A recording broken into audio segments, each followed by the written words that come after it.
अच्छा, एक सवाल है कि एक जहाज़ है, मान लो एक शिप है जो बहुत बड़ा है, बहुत खूबसूरत है, लेकिन उसके कैप्टन को ना ये पता नहीं है कि उसे जाना कहाँ है।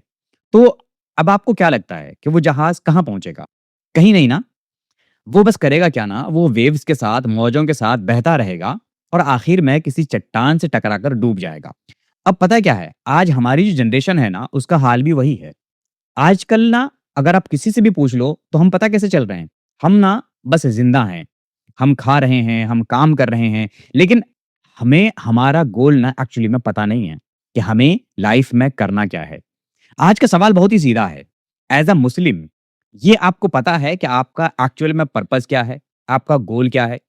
या फिर बस आप एक भीड़ के साथ चले जा रहे हैं कि जो बाकी लोग कर रहे हैं, मैं भी वही करता जा रहता हूँ, या फिर ऐसा चल रहा है? देखिए, एक्चुअली में ना हमने गोल समझा किसे है और हमने किसे गोल समझ लिया है, पहले वो समझना ज़रूरी है। हमें लगता है कि अच्छी नौकरी, एक बड़ा-सा घर, शादी और बच्चों का सेटअप। देखिए, बुरा मत मानिएगा, लेकिन ये एक्चुअली में ना गोल नहीं है, ये एक सर्वाइवल है। और ये सर्वाइवल ना सिर्फ हम ही नहीं करते, बल्कि जो भी जानदार चीज़ है, चाहे वो इंसान हो, चाहे वो जानवर हो, हर कोई ये सर्वाइवल करता है।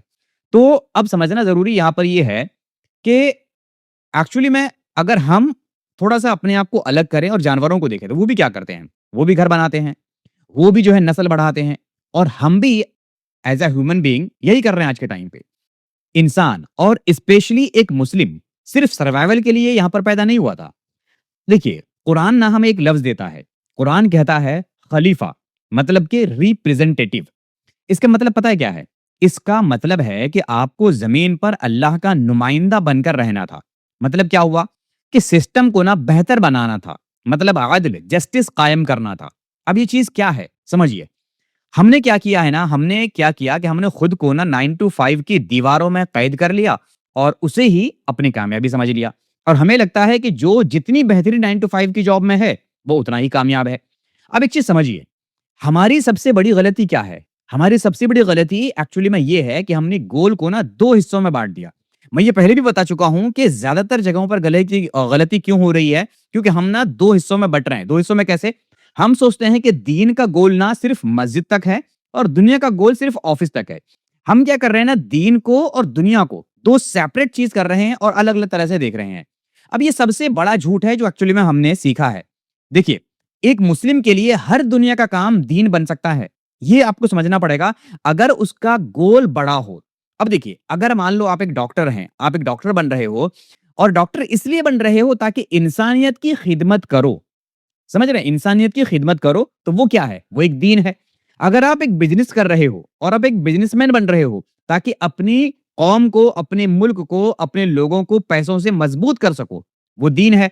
लेकिन प्रॉब्लम क्या है मालूम है? प्रॉब्लम ये है कि हमारा ना कोई बड़ा गोल है ही नहीं।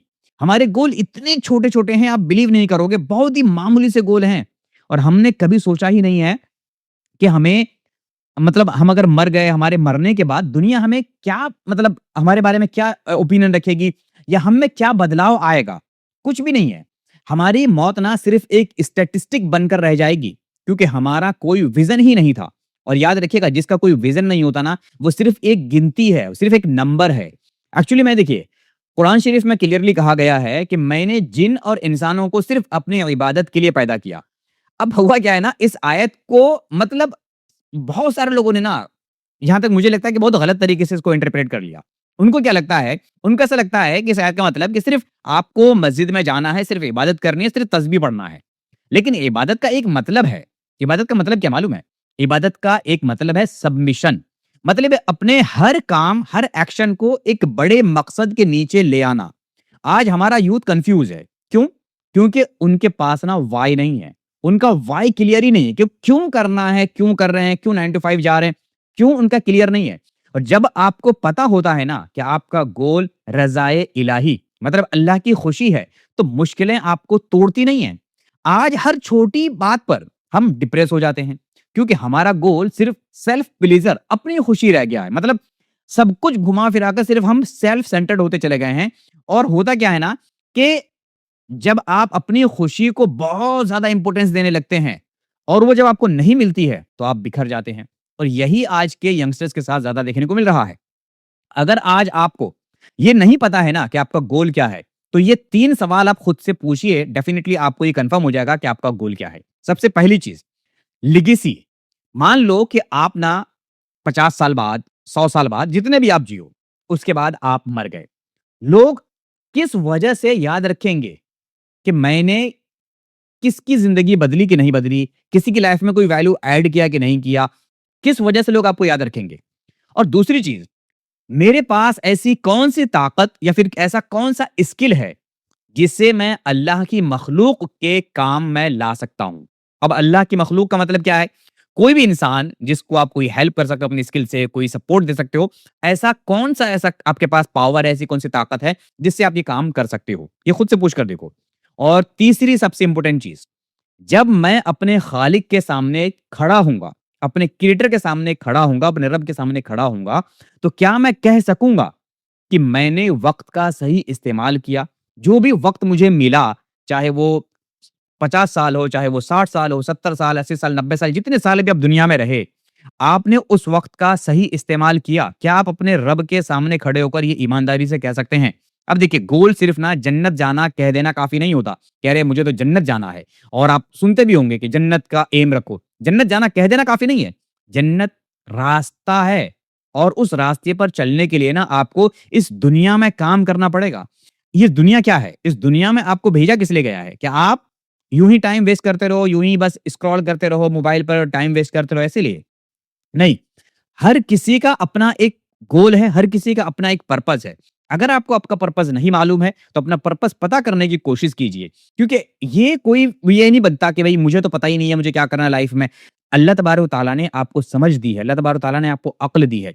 ये किस लिए दिया? ये इसीलिए क्योंकि आप पता कर पाओ, आप मालूम कर पाओ, चीज़ों को देखो, समझो, और ये ज़रूरी है हर किसी के लिए। अब देखिए, एक बार ना आँखें बंद कीजिए और सोचिए कि अगर आज मान लो आपकी साँसें रुक जाएँ, आज आपका लास्ट दिन हो और खत्म हो जाए इंसान, तो क्या आपने वो पर्पज़ पूरा किया जिसके लिए आपको यहाँ पर भेजा गया था? अब देखिए, नाम के मुस्लिम बहुत हैं। अगर आप देखेंगे ना गिनती, क्वांटिटी, तो इंडिया में कितने हैं और इंडिया के बाहर कितने मुस्लिम्स हैं, मुस्लिम बहुत हैं। मकसद वाले मुस्लिम कितने हैं? पर्पज़ वाले मुस्लिम कितने हैं? जिनका एम क्लियर है, जिनका गोल क्लियर है, ऐसे मुस्लिम कितने हैं? एक्चुअली में क्या है ना, देखिए, भीड़ ना सिर्फ़ रास्ता रोकने वाला काम करती है।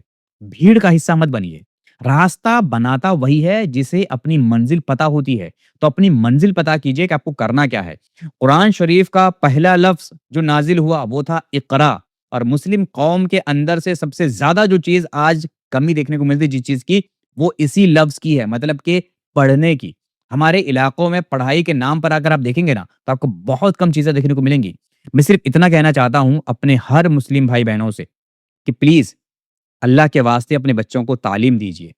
किसी भी लेवल पे हो आप पैसे वाले हो, आप पैसे वाले नहीं हैं, आप किसी भी आप कंडीशन में हैं।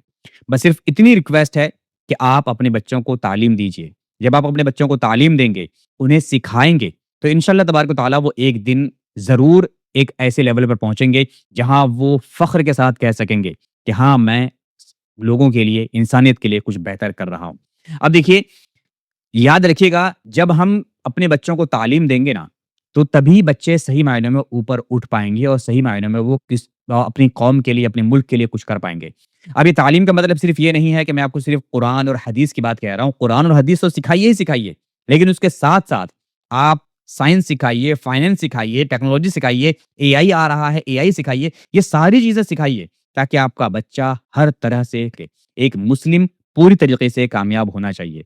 वो मतलब मेंटली भी स्ट्रॉन्ग हो, फिज़िकली भी स्ट्रॉन्ग हो, और फाइनेंशियली भी स्ट्रॉन्ग होना आज के टाइम पर बहुत ज़्यादा ज़रूरी है। तो इस पॉइंट को भी मिस मत कीजिएगा। तो उम्मीद है कि आपको मेरी ये बातें समझ आ रही होंगी, और मुझे उम्मीद है कि आप जो है इस चैनल को सब्सक्राइब करके जाएँगे, और इस जो भी मैं कंटेंट आपके साथ शेयर करता हूँ, इसको आप अपने सभी दोस्तों के साथ, जो भी ग्रुप्स हैं, व्हाट्सएप, फेसबुक, जहाँ पर भी हैं, उनके साथ शेयर कीजिए, ताकि लोगों को ये पता चले कि इस्लाम सिर्फ़ मस्जिदों तक नहीं, इस्लाम का मतलब है कि आप पूरी ज़िंदगी, हर एक स्टेप इस्लाम के मुताबिक गुज़ार सकते हैं, और कितना आसान है गुज़ारना अगर हम उसको सही मायनों में सिर्फ़ समझ लें। मिलते हैं अगली वीडियो में, तब तक अपना ख़्याल रखिए। Thank you so much.